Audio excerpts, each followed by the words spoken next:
7월 4일 화요일입니다. 오늘 우리에게 주시는 하나님의 말씀은 요한 1서 2장 12절에서 17절 말씀입니다.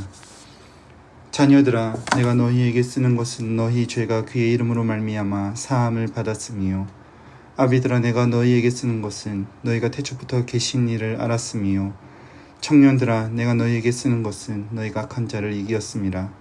아이들아, 내가 너희에게 쓴 것은 너희가 아버지를 알았으며, 아비들아, 내가 너희에게 쓴 것은 너희가 태초부터 계신 이를 알았으며, 청년들아, 내가 너희에게 쓴 것은 너희가 강하고 하나님의 말씀이 너희 안에 거하시며 너희가 흉악한 자를 이기었음이라. 이 세상이나 세상에 있는 것들을 사랑하지 말라. 누구든지 세상을 사랑하면 아버지의 사랑이 그 안에 있지 아니하니, 이는 세상에 있는 모든 것이 육신의 정욕과 안목의 정욕과 이생의 자랑이니 다 아버지께로부터 온 것이 아니요 세상으로부터 온 것이라. 이 세상도 그 정욕도 지나가되 오직 하나님의 뜻을 행하는 자는 영원히 거하느니라. 아멘. 지난 토요일부터 계속해서 요한일서를 살펴보고 있습니다. 요한복음을 기록한 요한은 요한 1, 2, 3서를 통해서 에베소에서 살아가고 있는 그리스도인들에게 편지를 보냅니다.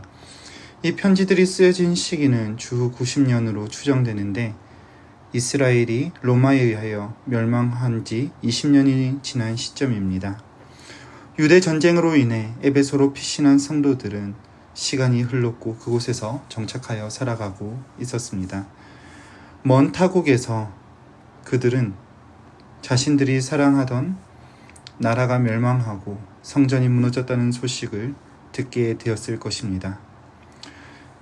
그렇게 하나님을 믿는 믿음이 사그러져 가는 그 순간에도, 이미 낯선 이방의 땅에 정착하고 있는 그 순간에도 하나님께서는 여전히 살아계심으로 사도 요한을 통하여 그의 백성들에게 여전히 하나님의 자녀답게 살아갈 것을 말씀하시는 것, 이것이 요한 1서의 내용입니다. 계속해서 살펴보던 요한 1서에서 앞선 2장 3절에서 11절까지는 하나님과 교제하는 성도의 바람직한 자세로 형제의 사랑에 대한 모습을 강조합니다. 그리고 이제 12절에서 17절까지는 세상에 대한 사랑을 경계하는 것이 성도의 바람직한 자세라고 말씀합니다.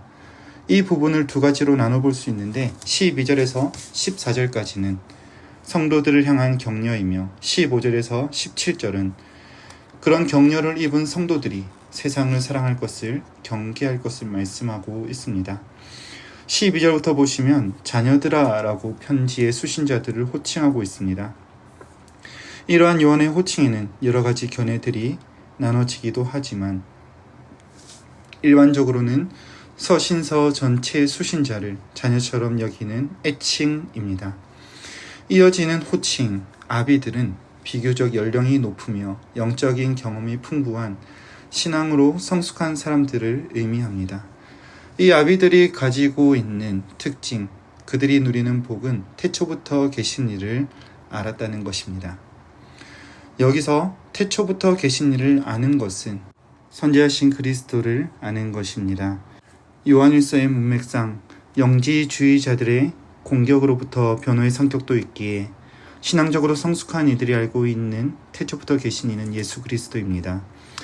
예수께서 태초에 계신 영원하신 하나님이시라는 것과 그가 우리의 죄를 없게 하시기 위하여 이 땅에 오신 것을 아는 일이 결국에 신앙의 아비들, 곧 우리가 이루어야 하는 목적이라는 것을 함축적으로 말해줍니다. 청년들은 아비들에 비하여 젊은 층에 속한 성도들을 지칭하는 말입니다. 그리스도 안에서 악한 자들에게 승리한 자들입니다. 14절에 보시면 청년들은 하나님의 말씀이 거하기 때문에 악한 자들에게서 승리한다라고 말씀합니다. 여기서 악한 자들은 하나님을 대적하는 사탄 권세의 총체이며, 특별히 요한일서 안에서는 정면으로 대치하고 있는 영지주의자들을 뜻합니다. 이어서 아이들은 실제로 연소한 나이가 어린 자들이라기보다는 양육이 필요한 성도들을 지칭하는 표현입니다.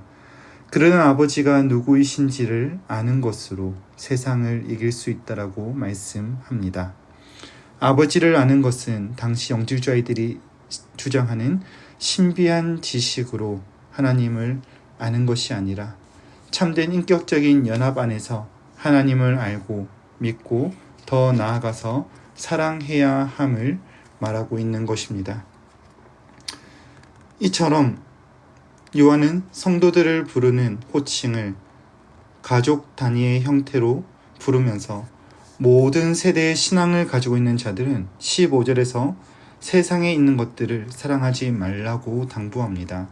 왜냐하면 세상을 사랑하면 아버지의 사랑이 그 안에 있지 않기 때문입니다. 그 이유를 16절에서 설명하는데 세상에 있는 모든 것이 육신의 정욕과 안목의 정욕, 이생의 자랑에서 출발하는 것이기에 하나님이 기뻐하는 것이 아니라고 합니다. 그래서 요한은 17절에서 결론적으로 그 모든 세상도 그 정욕도 지나가지만 하나님의 뜻을 구하는 사람은 영원히 그 안에서 머물며 기다린다라고 말하며 요청하고 있습니다. 오늘 요한은 이방 땅 에베소에서 살아가고 있는 성도들의 모든 세대가 하나님 아버지의 자녀라면 그분과 인격적인 교제 가운데 있으므로 생명의 말씀으로 승리할 것을 당부하고 있습니다. 이미 이스라엘이 로마에 의하여 멸망당하고 하나님의 성전이 무너진 것을 경험한 에베소의 성도들처럼 어쩌면 오늘 우리도 하나님의 사랑보다 이 세상의 질서가 더 든든히 서 있다는 것을 발견할 때가 있을 것입니다.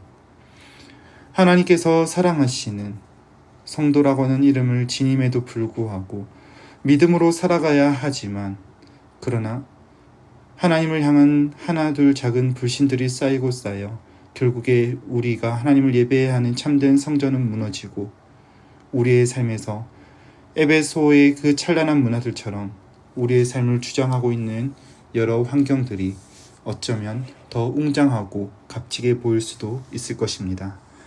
그러나 여전히 크신 하나님께서는 우리를 자녀라 부르시고 말씀으로 이기게 하시며 하나님과 깊은 교제를 누리는 성숙한 아버지의 자리까지 자라기를 원하고 계십니다. 그렇기 때문에 우리가 이 말씀 앞에서 결단할 것은 세상을 사랑하지 않고 하나님의 말씀을 붙들어야 함을 결단해야 합니다. 그렇다면 우리는 어떻게 세상의 지혜를 따르지 않고 하나님을 바라보겠습니까?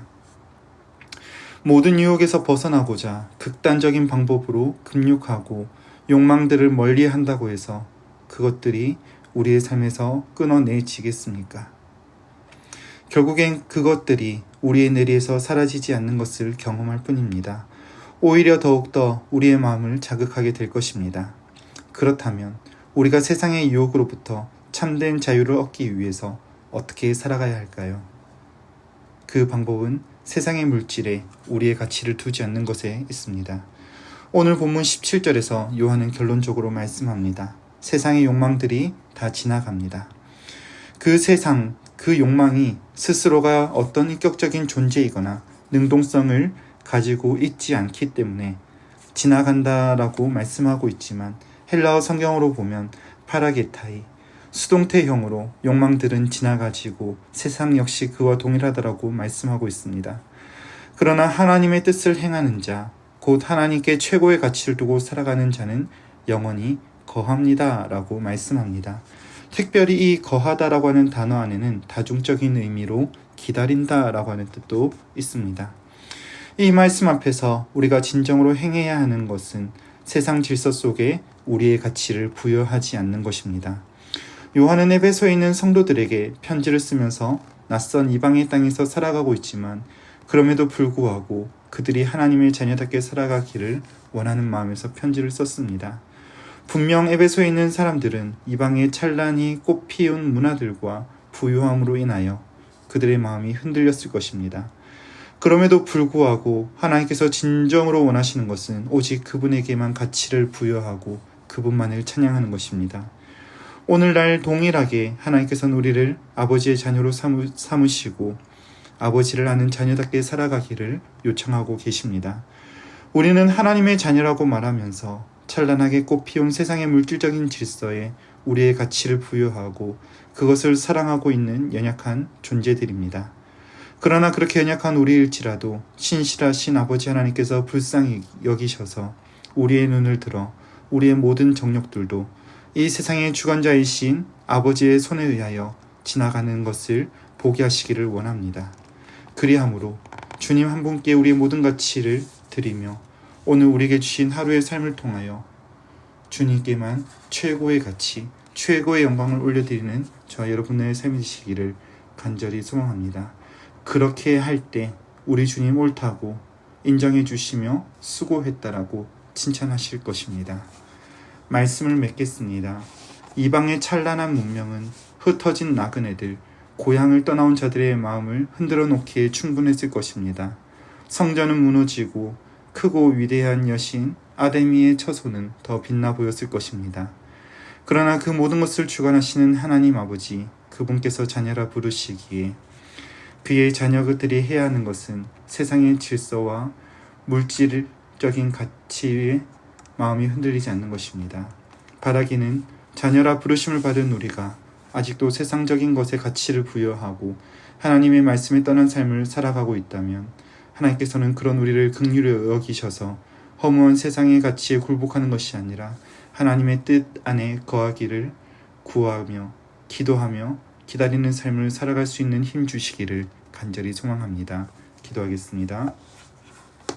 거룩하고 존귀하신 주님, 우리를 자녀라 부르시고 주의 말씀으로 붙들어 주시는 주님의 은혜를 찬양합니다. 우리 아버지 되심으로 우리를 붙들어 주셨음에도 불구하고 여전히 세상적인 것에 우리의 마음을 빼앗기고 헛된 것에 가치를 부여하며 살아가는 연약한 우리입니다. 그런 우리를 불쌍히 여기시고 다시 한번 이 땅의 참된 주인이신 하나님, 그분이 나의 아버지 되심을 기억하며 감사하며 살아가는 우리 모두 되게 하여 주시옵소서. 오늘 하루 우리의 참된 가치를 주님께만 드립니다. 우리에게 주신 이 하루 한날을 통하여 하나님 아버지 한 분만이 영광 받아 주시옵소서. 그렇게 행하실 주님 찬양하옵고 우리 구주 예수님의 이름으로 기도드립니다. 아멘. 이 시간 함께 기도하실 때 주신 말씀 붙들고 기도하시고 주간 기도 제목에 따라 환우들과 연약한 성도들을 위하여 기도하시겠습니다. 우리 교회 주보에 나와 있는 환우들, 암으로 투병하시는 분들도 많습니다. 또 영적, 육적, 정신적으로 고통하시는 분들 위해 기도해 주시기 바랍니다. 또 우리 신부산 교회가 기쁨으로 섬기는 교회가 되게 해달라고 기도하시고 모든 섬김 사역들을 통해 세상에 소망을 주는 교회가 되게 해달라고 함께 합심 제목과 개인적인 제목으로 기도하신 후에 각자의 처소로 돌아가시겠습니다. 함께 기도하겠습니다.